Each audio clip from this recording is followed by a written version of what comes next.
Welcome back to this episode 344 of Kodsnack. My name is Fredrik, and in this episode I talk to Carmen Medina about being and surviving as a heretic and change agent in an organization. In Carmen's case, the organization was the CIA, which doesn't exactly make things any less interesting. This episode was recorded at the Øredev conference of 2019. Carmen held 2 talks during the conference, so links to them and a whole lot more are of course in the show notes.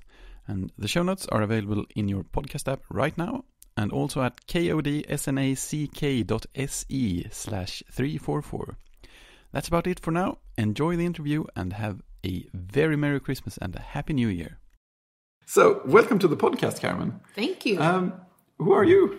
What do you do? Well, I'm an American, and I'm actually a variant of an American. I'm Puerto Rican. I like to say I'm Puerto Rican by birth and Texan by nationality. So I went to a lot of my schooling in Texas from the 6th grade on. Yeah. And so that's a big formative influence. Yeah, of course.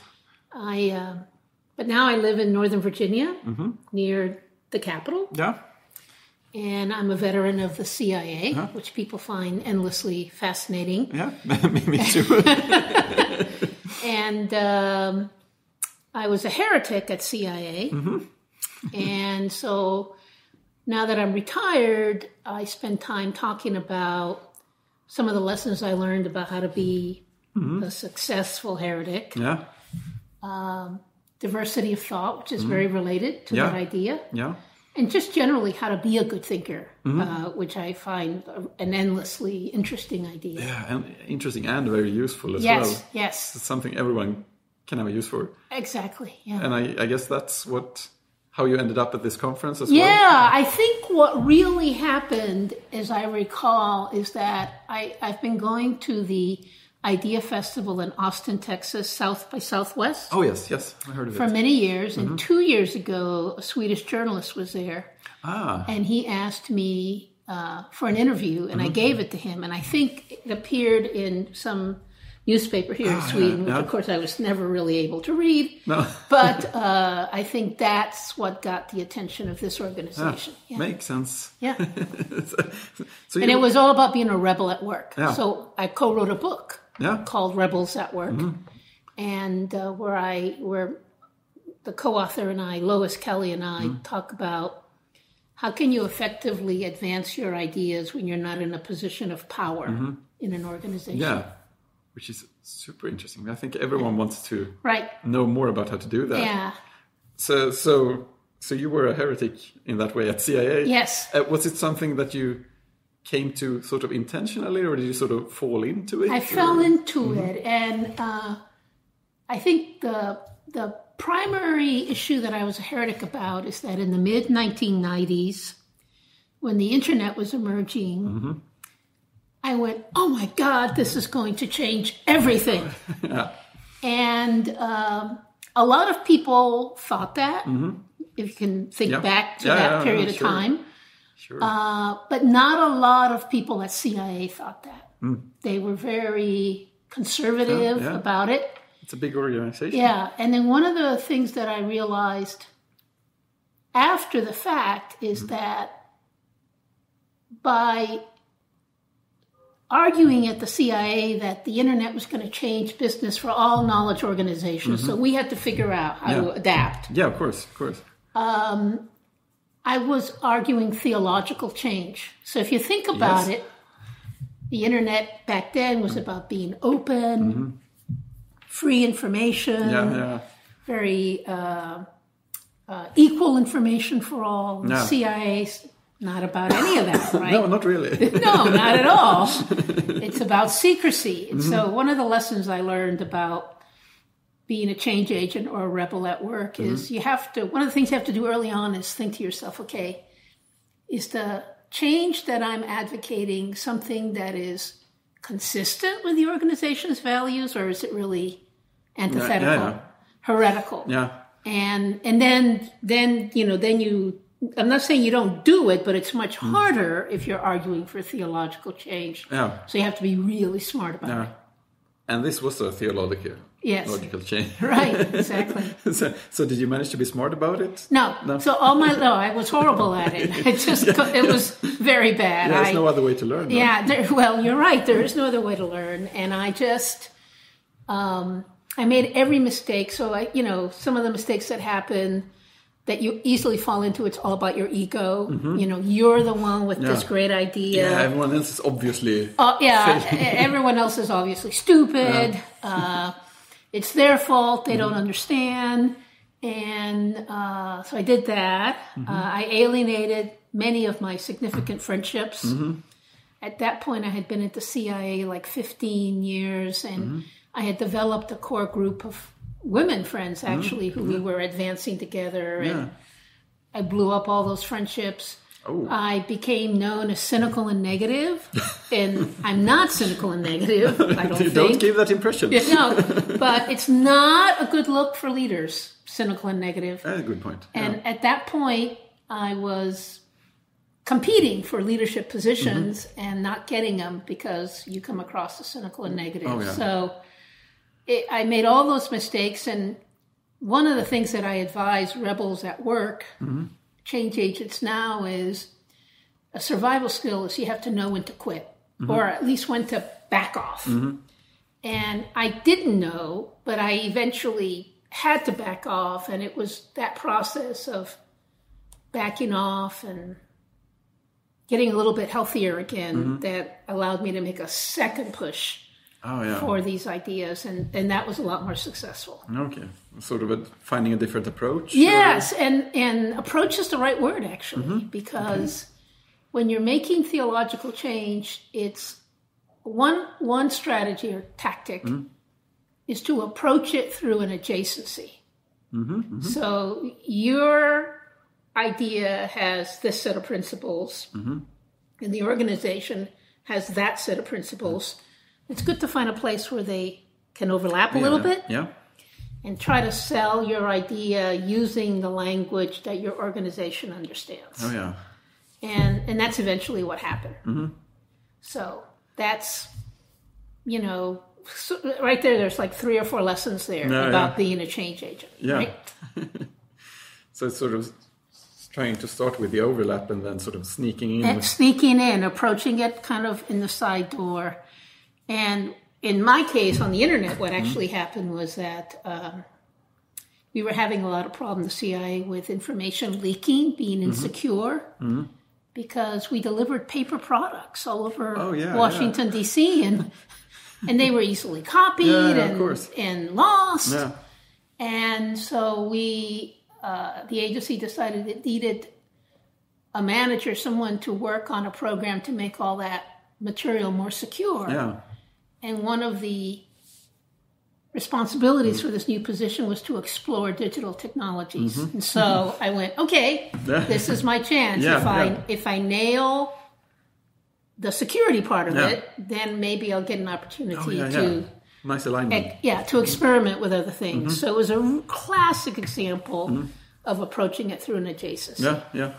And did it work out? It did. Yeah. It did work out. And as a result of that, I was able finally to gain a very senior position at the CIA.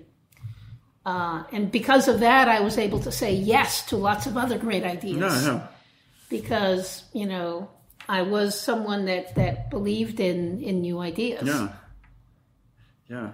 And I have to step back again, I think, because you said you backed off and chose another path. I imagine that many people would back off and leave and do something else. Right, yeah. Did it take something? I don't really know what I'm asking, but was there anything in particular that made you sort of stay and come back? Oh, it's interesting because... So I don't know if you know who Adam Grant is, but he's a professor, business professor in the States, and he's written a couple of bestsellers, one on the importance of generosity at work, and the other it's called Originals, How Nonconformists Move the World. And so he profiles me in one of those chapters. Ah, okay.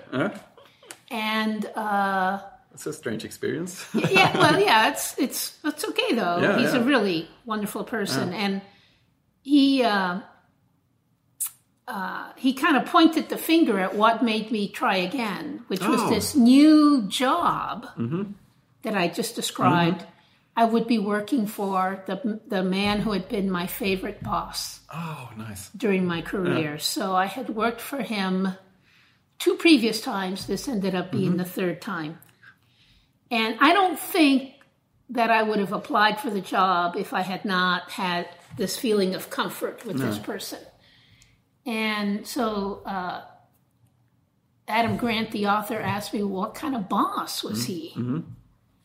And I go, well, he's actually kind of a curmudgeon, kind of a grouch, right?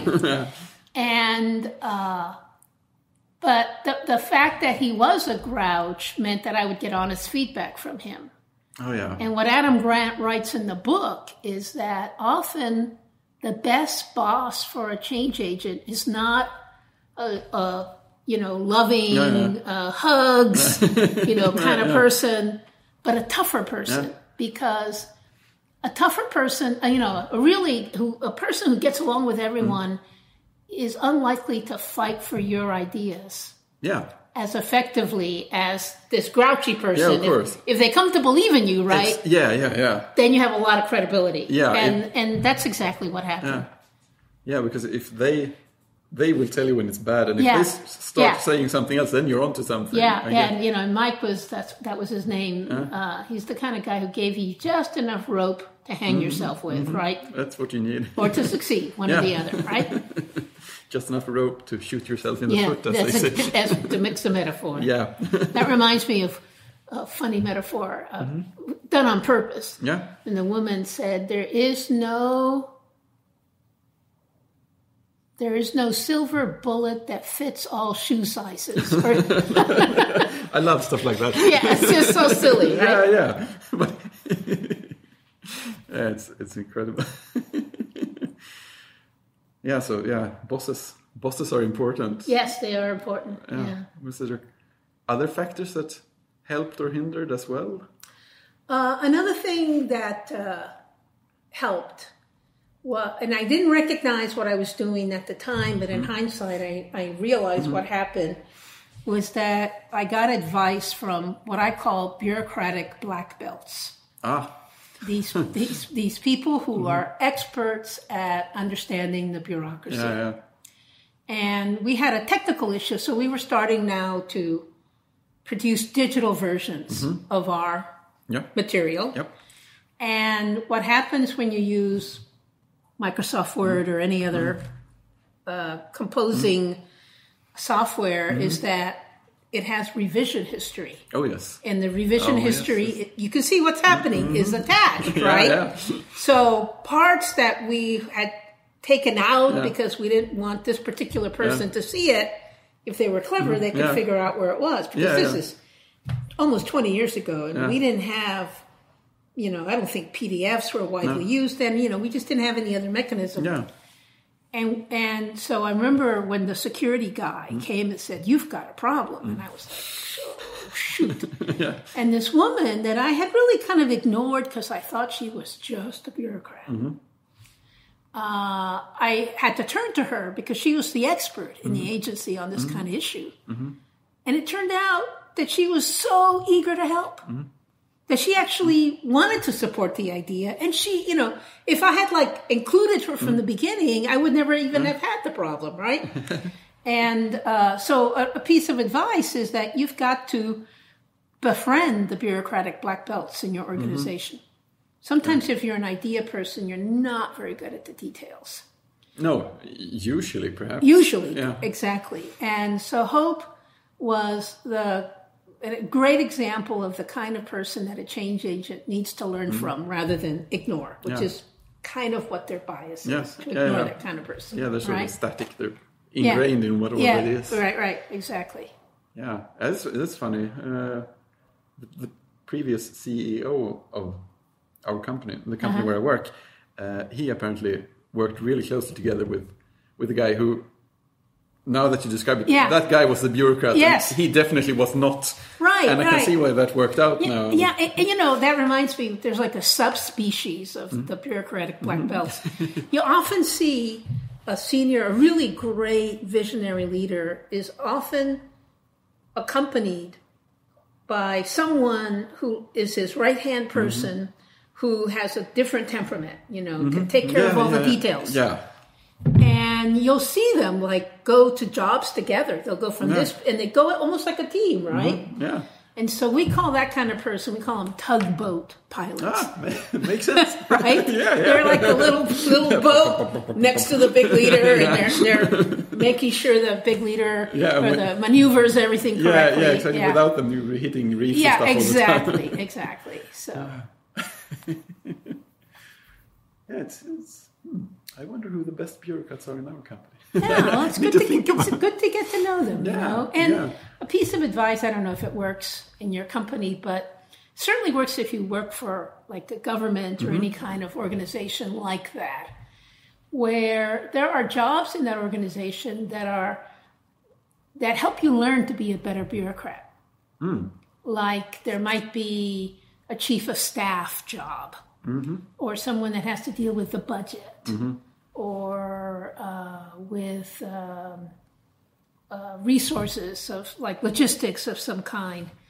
And particularly if you know you're going to be in an organization for a long period of time, it's not a bad idea to take a job like that for a year or so, whatever the length is, because then you come out of it knowing so much more.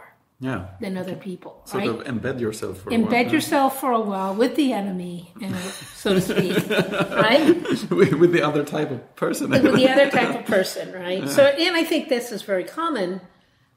I just went to a session where they were talking about how you have to have cross skills. And I think that's true. I think the lifespan of any one profession gets shorter and shorter. And in your career, you're going to have to probably make half a dozen subtle shifts, to another type of job. And, and one of them could be a kind of a bureaucratic job where you learn the politics of an organization, right? Yeah. I mean, this is extra interesting because I have a really close friend who's working at a job now where...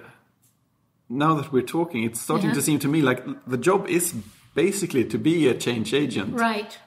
And that's what it's pretty much all about. I mean, it's not written like that, of course, but it's a sort of managerial position in between other managerial positions. Right, exactly. And without your own staff beneath you. So you don't really have anyone to... you can't order anyone around. Right. But the whole job is about affecting change. And it seems like most of the frustrations around it are that stuff is unclear and I can't give an order about this. Yes. I and my immediate boss have decided that this is where we're going. Right. And it's sort of building alignment around it without being able to make an executive decision. Right. And that is hard. And that's what, just like if you're not a boss, but you're just a person with the idea, right? And I like to say one of the most important things a change agent can do is make their idea somebody else's idea. Make your idea community property. Because the more people that support your idea, particularly if you can gain them from across the company, not just your little immediate peer group, the more effective you're going to be, the smarter you'll be about how to implement the idea, for example. Yeah. And I guess, maybe it changed a bit in your case. I mean, in the beginning there, it sounds like you couldn't make a decision about it. But toward the end, I was like the boss. So I, people would come to me and I would, say yes or no. So it changed over time there. Yes. Yeah. And I think it might I guess if you're a good change, if you're a successful change agent, you'll eventually end up in a position where you can start to... Maybe. I mean, because actually I gave a talk last week before I came to Sweden. And one of the people came up to me and he said, I was a change agent early on in my career.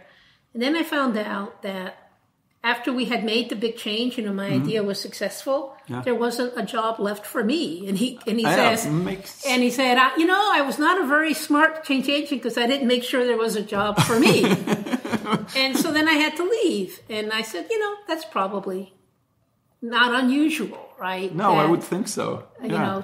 People that are change agents have lots of ideas, and really, I think the most successful change agent creates or helps to create a climate in the organization where new ideas are a common thing. So it's not about getting your idea implemented. It's about creating a climate where new ideas are always welcome. Yeah, and you do the right thing with them. Yes, that's right. Yes, in that way it might perhaps be less common that a change agent stays in roughly the same place over time. Yeah.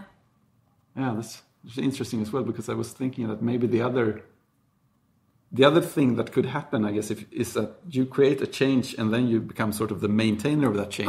But maybe that's not the same person. Yeah, maybe that's not the same person, and it can be dangerous too, because there are, particularly if the idea is about your ego and then the idea gets implemented, then your idea becomes sacred.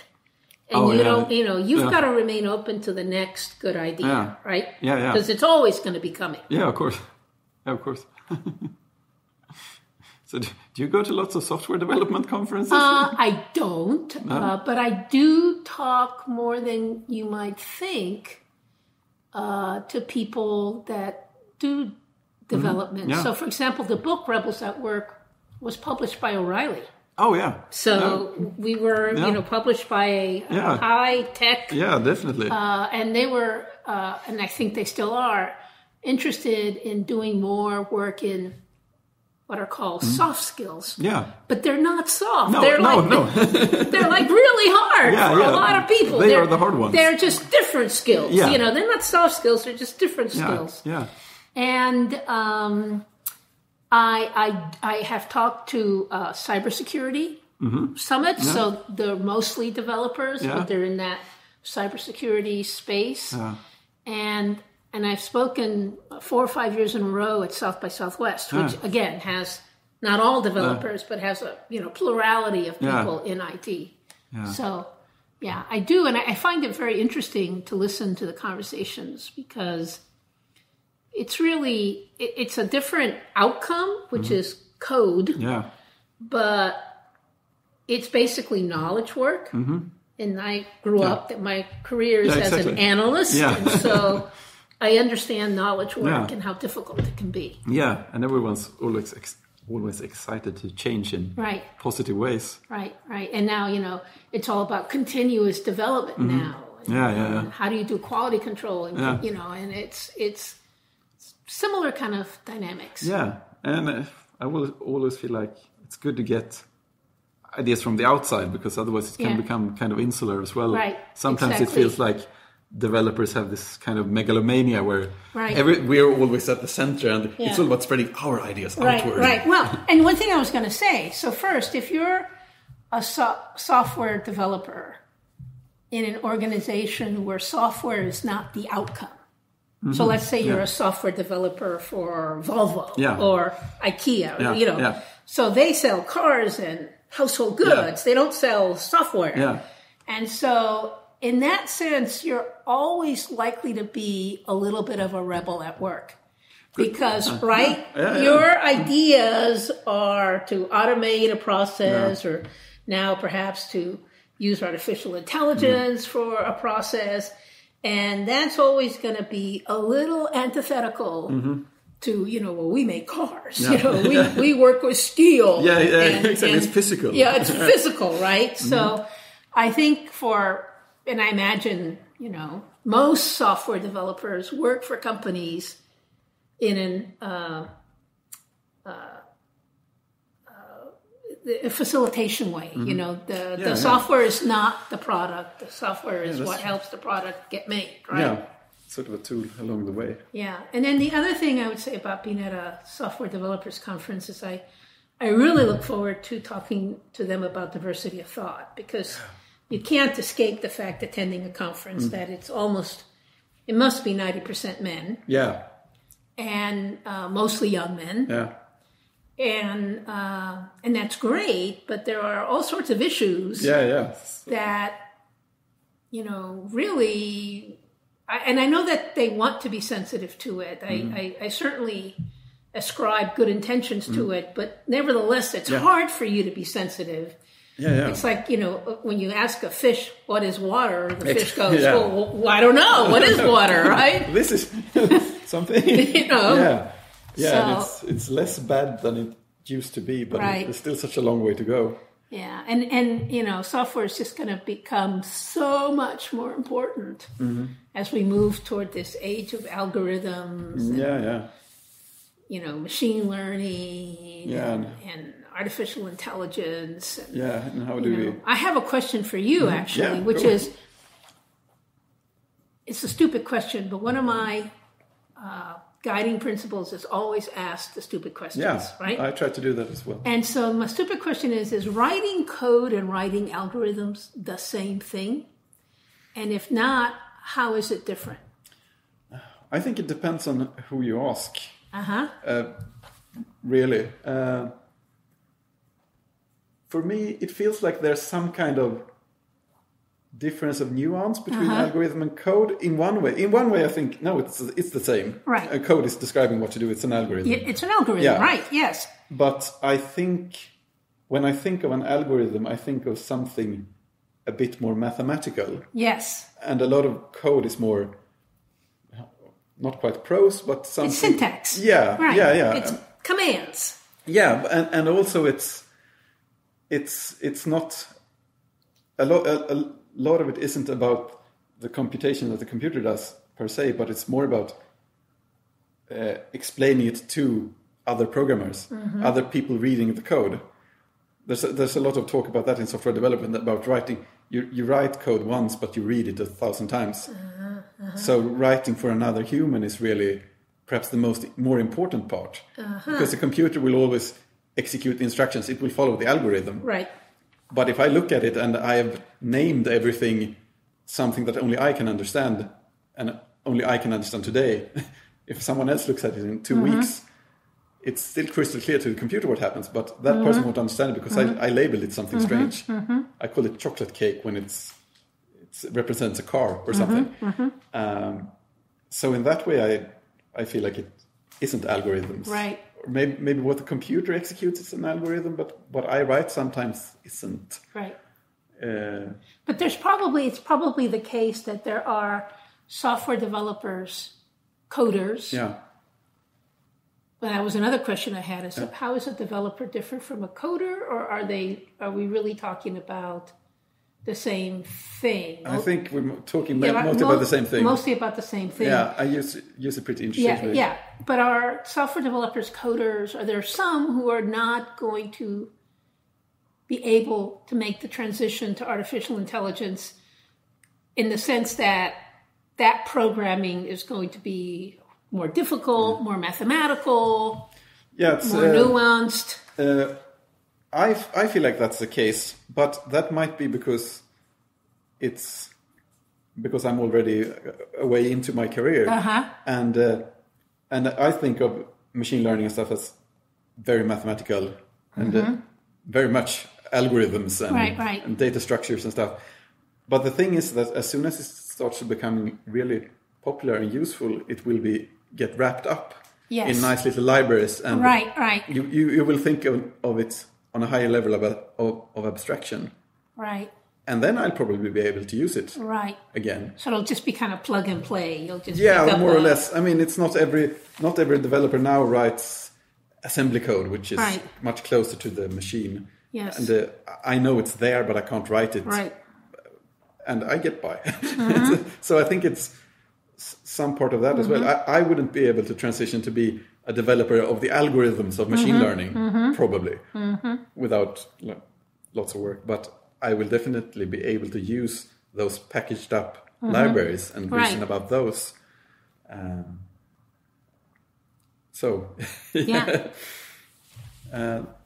was some other part I was going to say something about. Diversity of thoughts. That was the last time we were talking before we went off on this other tangent. Yeah. diversity of thought. I want to be better at that as well. I think the real stumbling block in terms of diversity of thought is that we don't know, I mean everyone, all of us, colleagues, managers, we don't know yet how to effectively manage diversity tension. So if you have different people in your organization, and there's different kinds of diversity. There's the diversity that we think of, identity diversity or legacy diversity. Yeah. But there's also diversity, cognitive diversity, that people think differently. Yeah. We have different thinking styles. Yeah. And we have different cognitive biases. Yeah. And what you want, ideally, is to understand how to assemble a team so that you have the right mix of cognitive styles. And cognitive diversity and identity diversity are related, they're correlated, and there's even a causal relationship between the two, but they also are independent of each other in some ways, right? Yeah. And so you get tension in a team when people don't think the same thing. And managing that effectively, that's the area that we're going to have to become better at. Yeah. Because I think almost everyone agrees that you want diversity of thought. Yeah. But I don't think people think through how to conduct yourself as a colleague or as a manager when you have differences of opinion. Yeah. And then if you don't know how to do it, then you don't gain the advantage, right? Yeah, I mean, it's easy for me to think that, of course, we want more creative ideas, different ideas. And then you talk to someone who presents something that's too different. It's like, no, that's too much. Too much, I'm just going back to my corner. Right, Thank you. Exactly. That's exactly right. So where do we start? Where do we start with that? Well, how do we do it better? Yeah. What thread do we start tugging at? I think, the first is the recognition that you don't know how to manage diversity tensions. So that's, I think, the first thing. Yeah. And then I think probably the first step, or certainly among the first steps, is in your team, you have to have ground rules for how you manage disagreement. So you actually, you don't want to manage by consensus, because that destroys diversity of thought, right? Yeah. Why bother? No, right? No, makes sense. But there's one thing you have to have consensus on is how do we disagree? How do we disagree? How do we manage that disagreement, right? And so that's one thing. Another thing is it's very important to understand why we disagree. And oftentimes when you have arguments, you don't actually know why you're arguing. I mean, you're arguing, but you haven't really explored, well, why do we view this differently? Do you have information I don't have? That would be useful. Yeah. Do I have some expertise domain that you don't have? That would, be useful to kind of unpack all of that. Yeah. And I think that's kind of like the nice, orderly process of disagreement, which I know is hard, but, and then another point I would make is, that each of us has to empathize with the person who opposes us. So I don't mean sympathize, I mean empathize. So for example, I have to be able to explain your idea in a way that you agree with it. So wow, now we're talking. So now you have an argument, right? Yeah. And so you say yada yada yada, and then I disagree with it, and I go, well, I mean, you think that everyone should be able to live for free. That's not your idea at all, right? But that's how I'm expressing it, right? So I have to express your idea the way you would express it. You have to express my idea the way I would express it. And then I think you're going to get to a much better area of clarity, right? That's good. And people don't do that. No. Because I was just thinking of a thing that I feel like I see regularly is it sounds like two people are disagreeing pretty strongly. Right. But I'm starting to suspect that they're actually just talking past each other. Yeah, exactly. And then what you said, explaining the other idea. Yes. That will probably break those kinds of things as well. Yes, exactly. So I think this is a developing field. I mean, I've been looking into this area to even when you Google the term how to manage diversity tension, you don't get a lot of hits. You get people just talking about how to make your workforce more diverse. Well, I want to go beyond that, right? Yeah. Yeah, it's super interesting. I'm going to put in links, of course, to your presentations as well, so everyone can go watch them. We're recording in the past, so they haven't happened yet. Yeah, that's right. But I'm hoping to be able to catch them as well. Yeah, we've covered so many things. I'll probably have a million more questions once it's sort of sunk in a bit. Right. But is there anything else you think we should add? No, I think that's pretty good. Yeah, that's a good start. Yeah. Thank you so much for taking the time. You're welcome. Let me put it this way, Mr. Raymer. The 9000 series is the most reliable computer ever made. No 9000 computer has ever made a mistake or distorted information. We are all, by any practical definition of the words, foolproof and incapable of error.